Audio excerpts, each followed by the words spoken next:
दो मित्र थे, स्कूल में पढ़ते थे। एक के आचरण बिगड़े, बहुत बुरा बन गया, शराब पीना, व्यभिचार करना, जुआ खेलना। धनी घर का बालक था और वो एक गरीब घर का बालक था। तो गंगा स्नान करना, नाम जप करना, संतों की सेवा करना, सत्शास्त्रों का स्वाध्याय करना, ऐसा विचार। अब वो धीरे धीरे दोनों का भाव अलग होने के कारण मित्रता हट गई। कुछ वर्षों बाद जब वो जवान होकर गंगा स्नान करके आ रहा था, उसके पैर में खजूर का कांटा लगा। अचानक उसने देखा मेरा मित्र सामने से आ रहा है, तो देखा बढ़िया कपड़ा पहने एकदम मस्ती से, और वो फटे पुराने कपड़े, गंगा नहा। तो उसको देखने में कांटा लग गया। खजूर का कांटा बहुत बड़ा होता है। अब वो बैठ गया, राम राम राम कृष्ण कृष्ण कृष्ण ऐसे बोले। वो नजदीक आया, बूट पहने हुए एकदम फेटे से।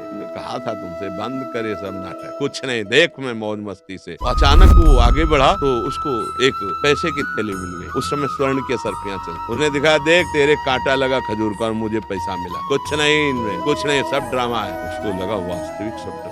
जीवन से मैं चल रहा हूँ, धर्म से चल रहा हूँ, तो खाने की व्यवस्था ठीक से नहीं, और देखो इसको असरफियों का थैला मिल गया। वो असंतुष्ट ही था। जब कोई धर्मात्मा दुखी होता है या संशय में होता है, तो भगवान किसी न किसी रूप में आकर के संभाल लेते हैं, क्योंकि उन्हीं का नाम धर्म है, वही सतमार्ग है। तो एक ब्राह्मण के वेश में, संत वेश में ऐसे आए। कहा, क्या हुआ बेटा, कांटा लग गया? लाओ मैं निकाल देता हूँ। कांटा निकाला, स्पर्श करते ही पीड़ा गई। तो उन्होंने कहा कि तुम्हारे मन में कुछ संशय है क्या धर्म के प्रति? बोले हाँ, मेरा मित्र मैं जानता हूँ शराब पीता, व्यभिचार करता है, चोरी करता है, हिंसा करता है, बड़ा पापी है, उसको असरफी मिली। और मैं नाम जप करता हूँ, भगवान का आश्रय लिए हूँ, गंगा स्नान कर, मुझे खजूर का कांटा लगा इतना बड़ा, और घर की परिस्थिति ठीक नहीं। क्या यही भगवान के भजन का फल है क्या? उनका बेटा तुम देख नहीं पा रहे, मैं तुम्हें बता रहा हूँ। पूर्व जन्म में तुमने बहुत पाप किए, ऐसे ही जैसे तुम्हारा मित्र कर रहा है। इस जन्म में तुमने गंगा स्नान और पुण्य कार्य किया, तुम्हें इस जन्म में सूली की सजा मिलती। सूली की सजा खजूर के कांटे से खत्म हो गई। अब तुम्हारे पाप नष्ट हो गए, पुण्य का नंबर आ रहा है, तो इस लोक और परलोक सब जगह सुख भोगोगे, क्योंकि तुमने अच्छे कार्य किए। और ये पूर्व जन्म में पुण्य किया था, इस जन्म में पाप किया, इसको राजा बनना था, तो ये भोग